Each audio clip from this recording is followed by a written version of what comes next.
պահքը քրիստոնյաներին առաջնորդում է դեպի Հիսուս Քրիստոսի հարության տոնը, անցնելով մատնության, չարչարանքների, խաչելության եւ թաղման հիշատակի օրերով։ Մեր Տերը, այսինքն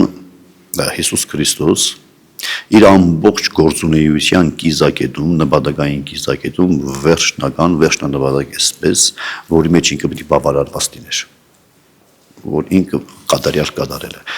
որ խաչի վրա վերջնական արտահայտվեց, ամեն բան կատարյալ է, ամեն ինչ որ արեց, ինչ նպատակով արեց, որ ասեց արդեն կատարյալ է, եւ ամբողջ այդ նպատակը մարդու եւ Աստծո հաշտեցումն էր, կորցրած հարազատության վերագտնումը, որ ամբողջ մեծ պահքի ընթացքում Կիրակիների խորհրդով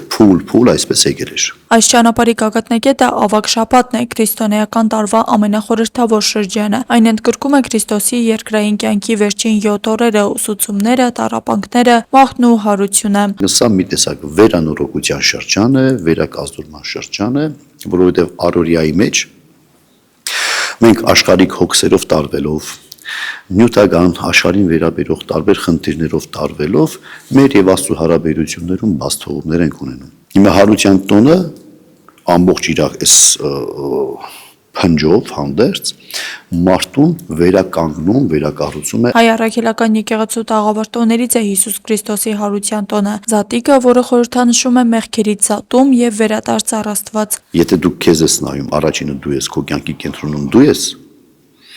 այստեղ դու գնում ես դեպի հեռու Աստծուց։ Երբ որ քո կյանքի կենտրոնում, քո գոյության իմաստի կենտրոնում արարիչն է իր փառքով եւ իր առաջագործությունը իր ամբողջ գեղեցկությամբ, դու գնում ես դեպի Աստված։ Հիսուսի քայլը սա էր, ինքը այդպես ապրեց եւ ասեց մարդու համար սա է կարևոր։ Այս է մարդու կյանքը, ուրիշ մարդու կյանք գոյություն չունի։ Տոնի նախօրեին եկեղեցիներում մատուցվում է ճրակալույծի Սուրբ Պատարագ, ազդարարելով զատկական տոնակատարությունների սկիզբը։ Առավոտյան կատարվում է ժամերգություն, անդաստանի արարողություն, ապա տոնական պատարագ։ Հոգևոր խորհրդից դեպի առօրյա զատիկը նաև ընտանեկան ջերմության ու սեղանի շուրջ միավորման տոն է։ Հայաստանում այն մեծ ժողովրդականություն է վայելում։ Պահքի ավարտին ընտանիքները բացում են զատկական սեղանը, ներկում ձվեր, պատրաստում ձուկ ու ավանդական ուտեստներ։ Մեր զատկական կանգառը Տիկին Սուսաննա Մկրտչյանի խոհանոցում է։ Բոլորս էլ պատրաստում ենք նույն փլավը, նույն չամիճը, նույն չրերը, բայց յուրաքանչյուրի մոտ տարբեր է ստացվում, որովհետև յուրաքանչյուր մարդ իր հոգին, իր գիտելիքները, իր այսպես նախասիրությունները դնում է այդ ուտեստի մեջ։ Զատկական սեղանի անբաժան մասն է չամիչով փլավը, որը այս անգամ ներկայացվում է նոր մեկնաբանությամբ՝ չրի, չամիչի եւ դդմի համադրությամբ։ Փլավի շնորհքը յուղն է։ Յուղը շատ պիտի լինի։ Իհարկե մեր ժամանակներում մենք աշխատում ենք խուսափել յուղից, բայց փլավը իսկապես, եթե հանկարծ չոր եղավ, դա համեղ չի ստացվի։ Հիմա այս բրինձը մենք պիտի տնենք կրակին մի քիչ փովվի։ Առանձին տապակում են նաև բաղադրիչները՝ նուշը, չամիչը, չիրն ու դդումը, ինչը թույլ է տալիս պահպանել յուրաքանչյուր համն ու բույրը։ Համադրությունն ամբողջանում է համեմունքներով աղ, շաքար, դարչին եւ մեխակ։ Բրինձի վրա ջուրը լցրեցինք, հիմա ավելացնում ենք քիչ աղ, շաքարավազ։ Հիմա մենք սրանք ավելացնենք, մի 2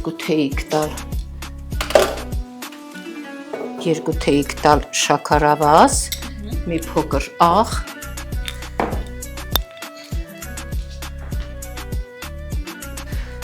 մի քանի հատիկ մեխակ, դարչին պիտի ավելացնենք, բայց հետո։ Իհարկե վանիլին եմ ավելացնում, ահա։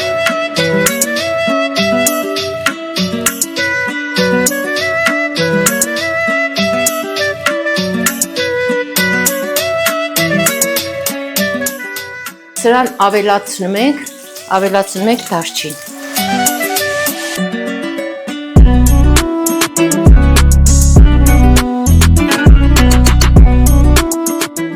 Հերթը մատուցմանն է նույնքան կարևոր, որքան պատրաստման ընթացքը։ Կենտրոնացրեցինք այստեղ չամիչները։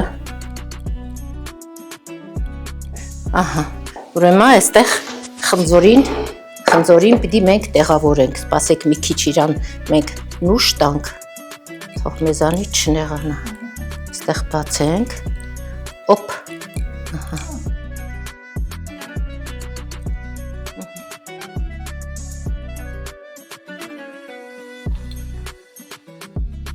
Տիկին Մկրտչյանի սեղանը զարդարում է նաև իր հեղինակային անուշ տոլման քաղցր եւ թթու համերի յուրահատուկ համադրությամբ։ Ուրեմն ստացվում է ինչ թթուն, քաղցրը,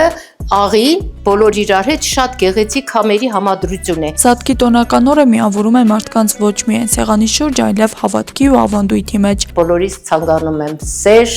միասնություն, առողջություն եւ իհարկե նաեւ բարի կարու։ Օրվա ամենաջերմ ու խորհրդավոր պահը միմյանց ուղղված ավետիսն է Քրիստոս հայրավի մեռելոց, օրհնյալ է հարությունը Քրիստոսի։ Աստղիկ Խաչատրյան, Խանով Անիսյան, այսօր։